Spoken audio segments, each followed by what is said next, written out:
मैं सिर्फ एक ऐसी ऑप्शन ट्रेडिंग स्ट्रैटेजी सीखना चाहता हूं जिसकी मदद से मैं बिना किसी शेयर में इन्वेस्ट करे सिर्फ ऑप्शंस में ट्रेड करके ढेर सारे पैसे कमा सकूं।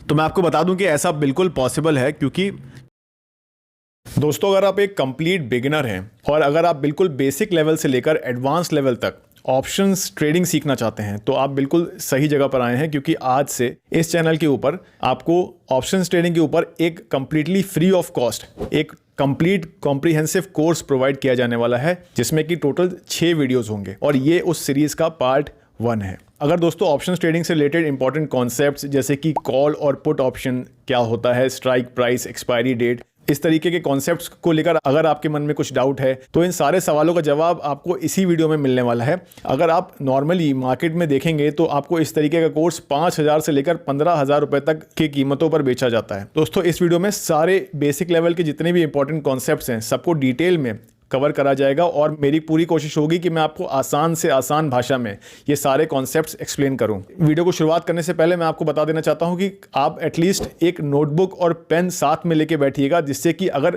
फ्यूचर में अगर कोई भी इंपॉर्टेंट कॉन्सेप्ट आपको याद नहीं आता है तो आप उसको ईजिली रिवाइज कर सकें। नमस्कार दोस्तों, मेरा नाम है सौरभ, आप देख रहे हैं इन्वेस्टोनॉमिक्स। तो चलिए इसी के साथ इस एजुकेशनल वीडियो की शुरुआत करते हैं। तो सबसे पहले ये समझ लेते हैं कि ऑप्शंस क्या होते हैं और क्यों एग्जिस्ट करते हैं।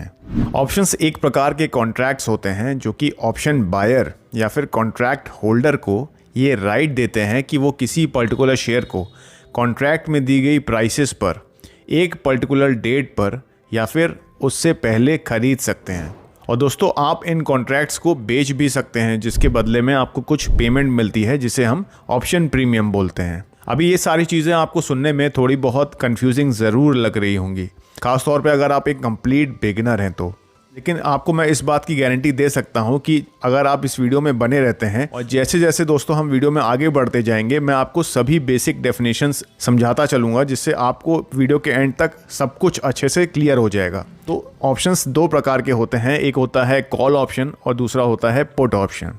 कॉल ऑप्शन एक प्रकार का ऑप्शन कॉन्ट्रैक्ट होता है जिसमें एक ऑप्शन बायर यानी खरीदार के पास किसी भी शेयर को एक पर्टिकुलर डेट पर या फिर उस डेट से पहले कॉन्ट्रैक्ट में दाखिल होते वक्त जो प्राइसेस डिसाइड की गई थी उस प्राइसेस पर उस शेयर को खरीदने का राइट होता है। अच्छा दोस्तों, तो यहाँ पर जो राइट वर्ड का इस्तेमाल मैं बार बार कर रहा हूँ वो इसलिए कर रहा हूँ क्योंकि बतौर ऑप्शन बायर आपके पास ये हक तो होता है कि आप उस शेयर को कॉन्ट्रैक्ट बनने के समय जो भी प्राइसेस डिसाइड की गई थी उस प्राइसेस पर आप खरीद सकते हैं। लेकिन यहाँ पर किसी भी तरीके की आपके ऊपर कोई कंपल्शन या फिर ऑब्लिगेशन नहीं होती, किसी प्रकार की बाध्यता नहीं होती कि आपको शेयर को खरीदना ही पड़ेगा। तो इसीलिए राइट वर्ड का इस्तेमाल मैंने किया। तभी तो दोस्तों हम लोग कहते हैं कि as a option buyer you have the right but not the obligation. इसी प्रकार अगर एक पुट ऑप्शन की हम बात करते हैं तो पुट ऑप्शन एक ऐसा कॉन्ट्रैक्ट होता है जो हमें बतौर ऑप्शन बायर किसी भी शेयर को कॉन्ट्रैक्ट में एंटर होते वक्त जो प्राइसेस डिसाइड की गई थी एक पर्टिकुलर डेट पर या फिर उससे पहले उस शेयर को बेचने का राइट हमें देता है, यानी उसको सेल करने का राइट देता है। तो दोस्तों जिस प्रकार एक कॉल ऑप्शन से हमें किसी शेयर को खरीदने का राइट मिलता है, उससे ठीक विपरीत एक पुट ऑप्शन से हमें किसी शेयर को सेल करने का, उसको बेचने का राइट मिलता है। अब दोस्तों किसी भी ऑप्शन कॉन्ट्रैक्ट में किसी भी शेयर को खरीदने या फिर बेचने के लिए जो पहले से प्राइसेस डिसाइड की जाती हैं, जिस प्राइसेस पर स्टॉक को खरीदा या फिर बेचा जाएगा वो प्राइसेस बन जाती हैं ऑप्शन कॉन्ट्रैक्ट की स्ट्राइक प्राइस। और जिस पर्टिकुलर डेट तक हम अपने ऑप्शन कॉन्ट्रैक्ट को एक्सरसाइज कर सकते हैं, उसका इस्तेमाल कर सकते हैं, वो डेट कहलाती है एक्सपायरी डेट। अब इसको एक प्रैक्टिकल एग्जांपल से समझने की कोशिश करते हैं। तो मान लेते हैं कि आप रिलायंस का एक कॉल ऑप्शन परचेज करते हैं जो आपको ये राइट देता है कि आपके ऑप्शन कॉन्ट्रैक्ट बाय करने से अगले 30 दिनों तक यानी 1 महीने तक आप रिलायंस के शेयर को 2000 की प्राइसेस पर खरीद सकते हैं। अब दोस्तों इन 30 दिनों के अंदर रिलायंस के शेयर की प्राइसेस घट भी सकती हैं, बढ़ भी सकती हैं, क्योंकि शेयर मार्केट में जैसे आप सब जानते हो शेयर की प्राइसेस हर समय फ्लक्चुएट करती हैं। लेकिन दोस्तों क्योंकि आपने रिलायंस के 2000 रुपए की स्ट्राइक प्राइस वाला कॉल ऑप्शन बाय किया हुआ है जिसकी एक्सपायरी 1 महीने की बाद की है, तो आपके पास ये राइट होगा कि आप रिलायंस के शेयर को 2000 रुपए पर ही खरीद सकते हैं। फिर चाहे मार्केट में प्राइसेस कुछ भी हों, उससे फर्क नहीं पड़ता है।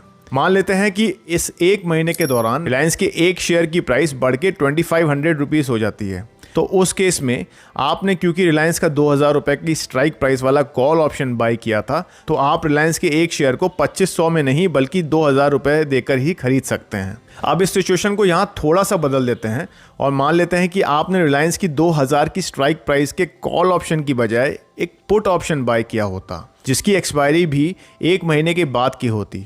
तो उस सिचुएशन में अगर मान लीजिए अगले 30 दिनों के अंदर रिलायंस के स्टॉक की प्राइसेस गिरकर 1500 रुपये तक चली जाती, तो उस सिचुएशन में क्योंकि आपके पास रिलायंस की 2000 रुपये की स्ट्राइक प्राइस वाला पुट ऑप्शन था, जो कि आपको ये राइट देता है कि आप रिलायंस के शेयर को 2000 रुपये की प्राइसेस पर बेच सकते हैं, तो भले ही मार्केट में रिलायंस के शेयर की प्राइसेस 1500 रुपये हो चुकी हैं, लेकिन आप उसको 2000 रुपये की प्राइसेस पर बेच सकते हैं। अब दोस्तों यहाँ पर सवाल ये खड़ा हो रहा होगा आपके मन में कि कोई किसी शेयर के ऑप्शन को आखिरकार क्यों खरीदेगा, वो डायरेक्टली उसे शेयर में इन्वेस्ट भी तो कर सकता है। तो आप बिल्कुल सही सोच रहे हैं, लेकिन ऑप्शन बाय करने के पीछे कुछ रीजंस होते हैं, कुछ लॉजिक होता है, और वो मैं आपको अब एक्सप्लेन करूंगा। तो सबसे पहले हम समझेंगे कि क्यों कोई इन्वेस्टर एक पुट ऑप्शन खरीदना चाहेगा। तो देखिए, जैसा मैंने आपको बोला कि एक पुट ऑप्शन आपको किसी शेयर को एक पर्टिकुलर डेट पर या फिर उससे पहले कॉन्ट्रैक्ट में दाखिल होते समय डिसाइड की गई प्राइसेस पर यानी स्ट्राइक प्राइस पर आपको ये राइट देता है कि आप उसको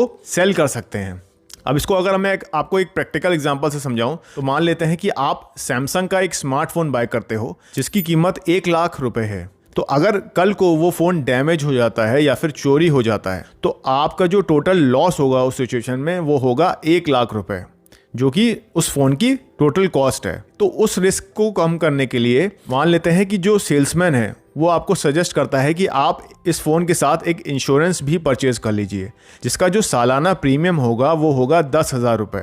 और अगर उस 1 साल के दौरान आपका सैमसंग का फ़ोन चोरी हो जाता है या फिर डैमेज हो जाता है, तो जो आपकी इंश्योरेंस कंपनी है, जो आपका इंश्योरेंस प्रोवाइडर है, वो या तो आपको एक नया फ़ोन यहाँ पर देगा या तो वो आपके फ़ोन को कम्प्लीटली रिपेयर करके आपको देगा। तो दोस्तों, एक ऑप्शन को खरीदने के पीछे भी यही रीज़न होता है, यानी कि इंश्योरेंस। मान लीजिए कि आप एक इन्वेस्टर हैं और आप रिलायंस के 100 शेयर्स खरीदते हैं जिसकी करंट मार्केट प्राइस है 2000 रुपये। तो दोस्तों, आपको यहाँ पर रिलायंस के 100 शेयर्स परचेज करने के लिए 2 लाख रुपए इन्वेस्ट करने होंगे। अब दोस्तों, जैसा कि हम सब जानते हैं कि शेयर की प्राइसेस कितनी ज़्यादा यहाँ पर वोलेटाइल होती हैं, फ्लक्चुएट भी होती हैं, तो आपकी जो टोटल रिस्क होगी वो यहाँ पर 2 लाख रुपए की होगी, क्योंकि शेयर की प्राइसेस 0 तक जा सकती हैं। इसीलिए दोस्तों, जो आपने रिलायंस के 2000 रुपए की प्राइसेस वाले 100 शेयर्स परचेज करे थे, उस पर जो आपकी टोटल रिस्क है वो है 2 लाख रुपए की। तो दोस्तों, जिस तरीके से हमने सैमसंग मोबाइल के एग्जाम्पल में खुद को डैमेज और थेफ्ट से प्रोटेक्ट करने के लिए एक इंश्योरेंस परचेज किया था, उसी तरीके से आप रिलायंस में अपनी इन्वेस्टमेंट को प्रोटेक्ट करने के लिए, खुद को डाउनसाइड से बचाने के लिए आप एक इंश्योरेंस बाय कर सकते हैं। और दोस्तों, आप अपनी इस इन्वेस्टमेंट को किस तरीके से इंश्योर करेंगे? आप इसे इंश्योर करेंगे रिलायंस के ऑप्शन कॉन्ट्रैक्ट को खरीदकर, और इस सिनेरियो में आप खरीदेंगे रिलायंस का एक पुट ऑप्शन। और दोस्तों, पुट ऑप्शन ही क्यों?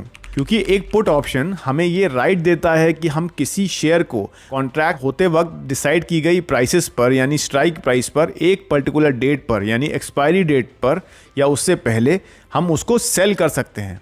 अब अपने एग्जाम्पल पर वापस आते हैं। तो आपने रिलायंस के शेयर परचेज किए थे जिसके लिए आप एक इंश्योरेंस परचेज करते हो, तो आप एक पुट ऑप्शन बाय कर लेते हो। लेकिन दोस्तों, अब यहाँ पर ज़रा सा आप इमेजिन करिए कि अगर आपने एक पुट ऑप्शन बाय किया होगा तो किसी को आपको वो पुट ऑप्शन बेचना भी पड़ेगा, तो उस पुट ऑप्शन को आपको कौन सेल करेगा? इसका जवाब है आप ही के जैसा एक ट्रेडर आपको ये पुट ऑप्शन सेल करेगा, जो आपसे आपकी 2 लाख रुपए की जो आपने इन्वेस्टमेंट करी है रिलायंस की स्टॉक में, उसमें जो आपकी रिस्क है वो रिस्क को वो ट्रेडर आपसे ले लेगा। ठीक उसी तरीके से जैसे एक इंश्योरेंस प्रोवाइडर आपसे आपकी रिस्क ले लेता है। अब सवाल ये उठता है कि वो ट्रेडर एक इन्वेस्टर को पुट ऑप्शन सेल करके उसकी रिस्क खुद के ऊपर क्यों ले लेगा? तो एक इंश्योरेंस कंपनी को आपकी रिस्क को अज्यूम करने के बदले में क्या मिलता है? प्रीमियम। उसी तरीके से अगर कोई एक ट्रेडर उसको एक पुट ऑप्शन सेल करके उसकी रिस्क अपने ऊपर ले रहा है, तो उसके बदले उसे क्या मिलेगा? प्रीमियम। तो आपने अगर रिलायंस के 100 शेयर्स परचेज करे 2000 की प्राइस पर, सो आपकी जो टोटल इन्वेस्टमेंट है वो हो गई 2 लाख रुपए, और इस इन्वेस्टमेंट को इंश्योर करने के लिए आपने रिलायंस का पुट ऑप्शन भी बाय कर लिया। अब दोस्तों ये जो पुट ऑप्शन का प्रीमियम आप पे कर रहे हो, इसकी प्राइसेस भी काफ़ी ज़्यादा फ्लक्चुएट करती हैं और इसके पीछे के जो रीजंस क्या होते हैं वो मैं आपको इस सीरीज़ के आगे के वीडियोस में बताऊंगा। अभी के लिए मान लेते हैं कि रिलायंस की जो आपकी इन्वेस्टमेंट है उसे इंश्योर करने के लिए आप एक पुट ऑप्शन बाय करते हो, जिसके लिए आप 20,000 रुपीज़ प्रीमियम पे करते हो, जो कि अगले 30 दिनों तक आपकी इन्वेस्टमेंट को कंप्लीटली प्रोटेक्ट करता है। तो अब यहाँ पर सिर्फ 2 ही पॉसिबल सिनेरियोस हो सकते हैं। पहले सिनेरियो में मान लेते हैं कि आप 2,000 रुपीज़ पर शेयर की प्राइसेस पर रिलायंस के शेयर को बाय करते हैं और कुछ दिनों के बाद शेयर की प्राइसेस बढ़कर 2,500 रुपीज़ तक चली जाती हैं, तो आपको यहाँ पर शेयर जो है 500 रुपीज़ का प्रॉफिट हो जाएगा। और क्योंकि आपने टोटल 100 शेयर्स बाय करे थे, इसलिए जो आपका टोटल प्रॉफिट होगा वो होगा 100 इंटू 500 विच इज़ 50,000 रुपीज़। लेकिन दोस्तों अगर आपको याद होगा कि आपने अपनी रिलायंस में की गई इन्वेस्टमेंट को प्रोटेक्ट करने के लिए 20,000 रुपये का प्रीमियम देकर एक पुट ऑप्शन भी तो बाय किया था, तो वो जो प्रीमियम आपने पे किया था वो आपको वापस थोड़े ना मिलेगा, वो आपके टोटल प्रॉफिट में से माइनस हो जाएगा। तो अब आपके पास जो टोटल प्रॉफिट बचेगा वो होगा 50,000 माइनस 20,000 रुपीज़ विच इज़ 30,000। तो अब आपको दोस्तों यहाँ पर लग रहा होगा कि ये पुट ऑप्शन खरीदने से क्या फ़ायदा हुआ। यहाँ पर इससे अच्छा आप डायरेक्टली रिलायंस का शेयर खरीद लेते तो आपका जो प्रॉफिट है वो 50,000 होता।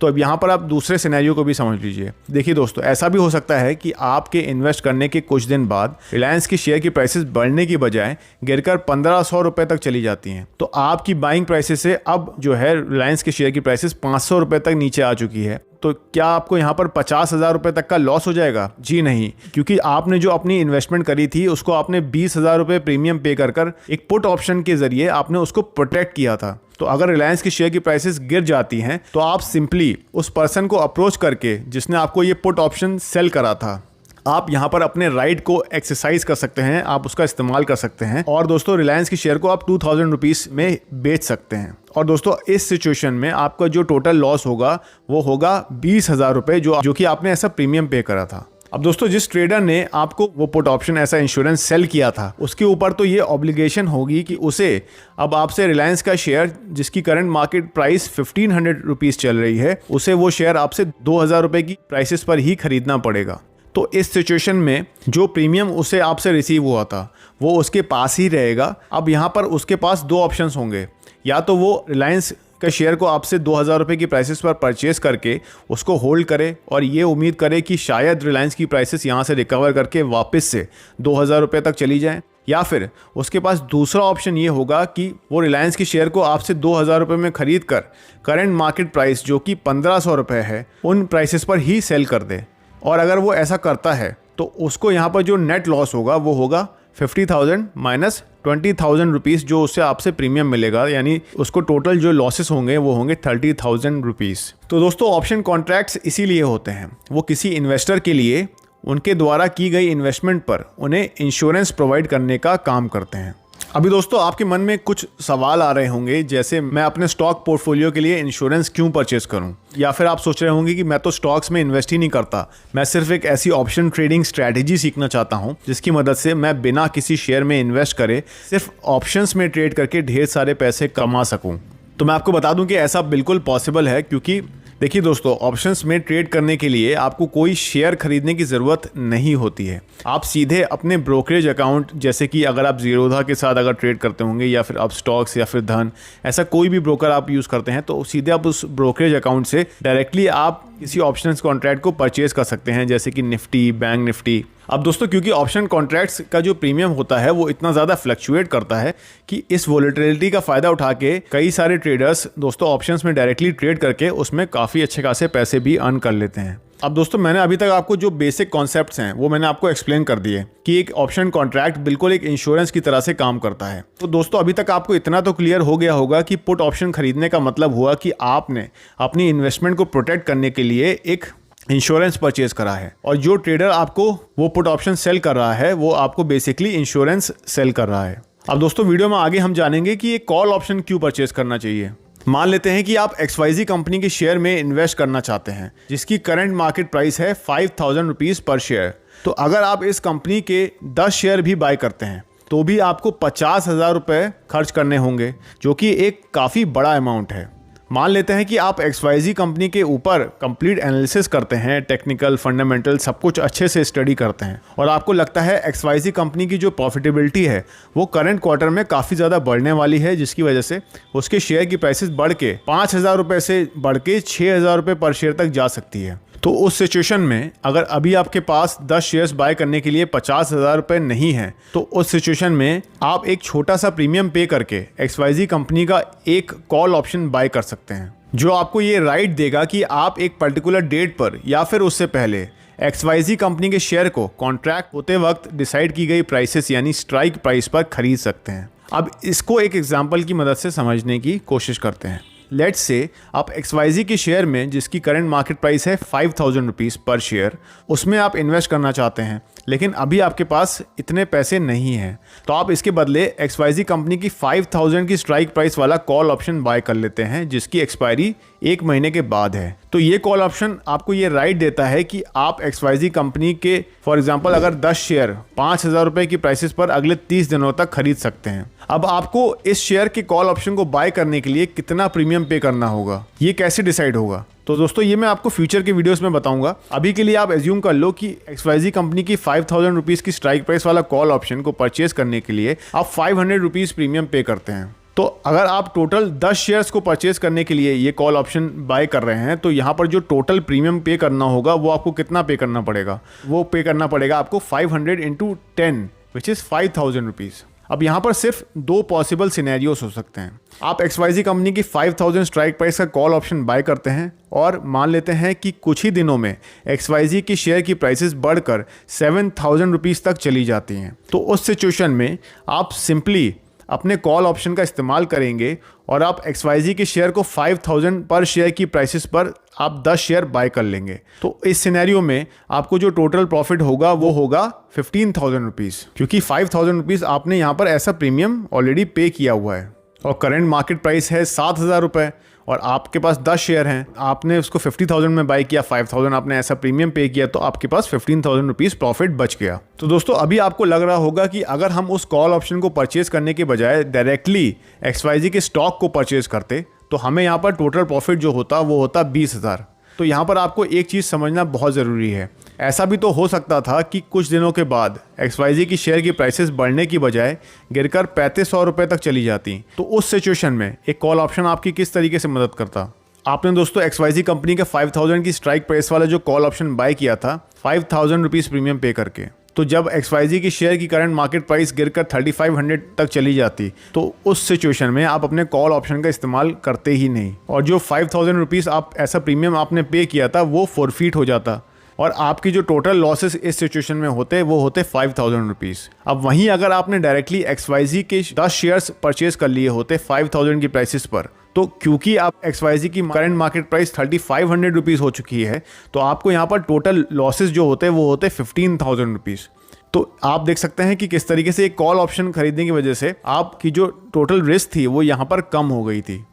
वीडियो की शुरुआत में मैंने आपको जब कॉल ऑप्शन की डेफिनेशन एक्सप्लेन करी थी, तो मैंने आपको बोला था कि ठीक एक पुट ऑप्शन की तरह एक कॉल ऑप्शन आपको किसी शेयर को खरीदने का राइट देता है, लेकिन आपके ऊपर किसी भी प्रकार की ऑब्लिगेशन या फिर कंपल्शन नहीं होता है। तो दोस्तों एक कॉल ऑप्शन कॉन्ट्रैक्ट खरीदने का यही सबसे बड़ा बेनिफिट होता है। आपको दोस्तों कैपिटल भी कम लगता है और आपकी जो रिस्क है वो भी कम हो जाती है, लेकिन इसके बदले में आपको एक प्रीमियम पे करना पड़ता है। और दोस्तों यही सेम लॉजिक पुट ऑप्शंस में भी अप्लाई होता है। अगर आप किसी पुट ऑप्शन को बाय कर रहे हैं बिना उस शेयर की ओनरशिप लिए, तो आप एक तरह से उस शेयर को शॉर्ट सेल कर रहे हैं। आप ऐसा प्रिडिक्ट कर रहे हैं कि शेयर की प्राइसेस नीचे जाने वाली हैं। तो इसका मतलब हुआ कि अगर आप एक कॉल ऑप्शन बाय कर रहे हैं तो आप ऐसा प्रेडिक्ट कर रहे हैं कि शेयर की प्राइसेस ऊपर जाने वाली हैं, और अगर आप एक पुट ऑप्शन बाय कर रहे हैं तो आप ये प्रेडिक्ट कर रहे हैं कि शेयर की प्राइसेस नीचे जाने वाली हैं। अब दोस्तों जैसा मैंने आपको वीडियो में एक्सप्लेन करा कि आप अपने कॉल ऑप्शन राइट को एक्सरसाइज कर सकते हैं, लेकिन ऐसा करना ज़रूरी नहीं है। फॉर एग्जाम्पल आप 100 रुपये प्रीमियम देके एक ऑप्शन कॉन्ट्रैक्ट परचेज करते हैं, तो आप डायरेक्टली उस ऑप्शन कॉन्ट्रैक्ट को सेल भी कर सकते हैं। तो इसी से रिलेटेड कुछ इंपॉर्टेंट कॉन्सेप्ट्स और स्ट्रैटेजीज को हम अपने अगले वीडियो में डिटेल में डिस्कस करेंगे। तो अगर आप चैनल पर नए हैं और चैनल को अभी तक सब्सक्राइब नहीं किया है तो आप सब्सक्राइब करके बेल नोटिफिकेशन ऑन कर लीजिए, जिससे कि आप आगे का जो वीडियोस होंगे इस सीरीज़ में उसको मिस ना करें।